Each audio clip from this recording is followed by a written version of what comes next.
विलोरिज के विचित्र शहर में, जहां कोबलस्टोन की सड़कों पर बीते जमाने की कहानियां सुनाई देती थीं, एमिली और सतीश ने पाया कि उनका प्यार वसंत की जीवंत पंखुड़ियों की तरह खिल रहा है। वह एक दिल वाला कलाकार जो अपने कैनवास पर रंगों को प्रतिबिंबित करता है। वह एक शांत लाइब्रेरियन जिसकी दुनिया भूली बिसरी कहानियों के धागों से बुनी गई थी। उनके रास्ते शहर के चौक में एक धुंधली सुबह से टकरा गए, जहां एक सड़क संगीतकार की धुन ने हवा को चित्रित किया। एक विंटेज उपन्यास में तल्लीन जेम्स एमिली के ब्रशस्ट्रोक्स से मोहित हो गया, क्योंकि उसने अपने कैनवास पर शहर के आकर्षण को फिर से बनाया। उनकी आंखें मिलीं और उस नज़र में एक मूक संवाद सामने आया। दिन स्थानीय कैफे में चोरी की नज़रों में बदल गए, जहां साझा मुस्कान की कंपनी में कॉफी का स्वाद मीठा था। एमिली के चित्रों ने न केवल शहर की सुंदरता को प्रतिबिंबित करना शुरू कर दिया,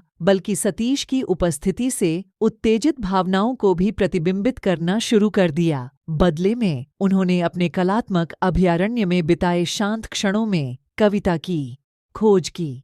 जैसे जैसे मौसम उनके चारों ओर नाचते थे, वैसे वैसे उनके प्यार का ताल भी होता गया। शरद ऋतु के पत्तों में फुसफुसाहट भरी स्वीकारोक्ति देखी गई और सर्दियों की रातें आपस में गूंथी हुई उंगलियों की आग से गर्म हो गईं। फिर भी एक उभरती हुई अनिश्चितता बनी हुई थी, जैसे कि गर्मियों के क्षितिज पर एक दूर का तूफान। फिर वह दिन आया जब जेम्स ने एक पुरानी चमड़े से बंधी किताब देखी, जिसके पन्नों में समय से परे प्यार की कहानी गूंज रही थी।